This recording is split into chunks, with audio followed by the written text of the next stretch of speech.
The natural human reaction is to be relieved and delighted. We were all imagining how terrible it must have been for them. We're very proud of the fact that one of the people who was involved in this was our Professor Dix, an Australian.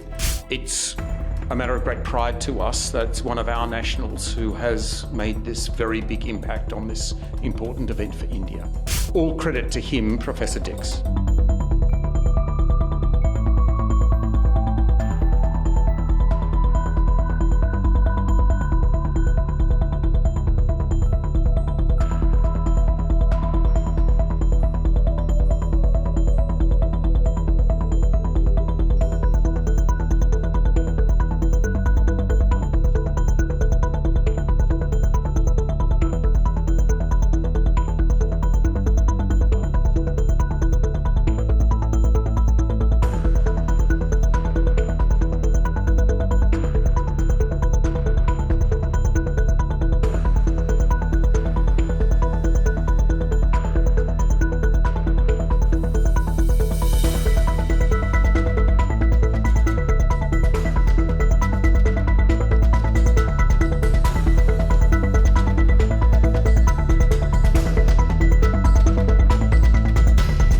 Natural human reaction is to be relieved and delighted for these 41 workers and for all of their friends and other loved ones. We were all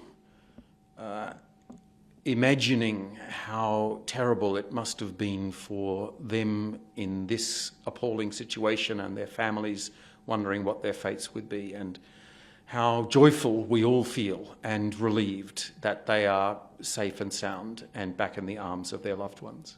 I have seen your tweet and the Prime Minister tweet also about the commendable and great achievements to take back safe and sound from tunnel. Yeah.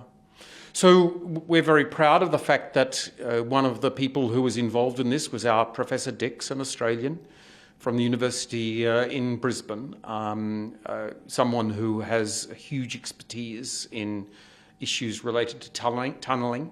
And it's a matter of great pride to us that it's one of our nationals who has made this very big impact on this important event for India.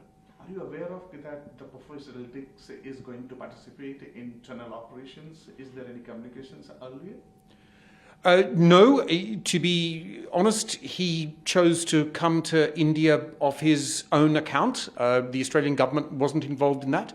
But we are delighted that an Australian stood forward at this time of crisis, and that's been such a success. So all credit to him, Professor Dix. Despite geographically distance between two countries, we are very close in terms of our relations with Australia. How you see in coming days, is there any calamity that how Australia stood with the country? We're building a much stronger partnership with India. That's based on our very close strategic alignment at the moment. It's based on the fact that our economies are highly complementary. And it's based on the fact that we now have nearly 1 million people of Indian origin living in Australia, what we call the human bridge. We in the Australian government, and it's my job to drive this as far and as fast as we can, we have wind in our sails because of the strong commitment my Prime Minister Anthony Albanese has, and his very strong bond with Prime Minister Modi. So we're very positive about this, and this is just one additional thread in the great fabric of Australia-India relations, which is going forward so well. My final question to you, is there any way and planning to invite professors here in embassy and discuss further? I'm trying to be in touch with him. He and I have been texting over the last few days, and he's obviously pretty busy at the moment. He should be getting a good rest and also receiving positive comments from so many people, including the Indian government. I'd be delighted to see him if he has time to drop into New Delhi before he goes home.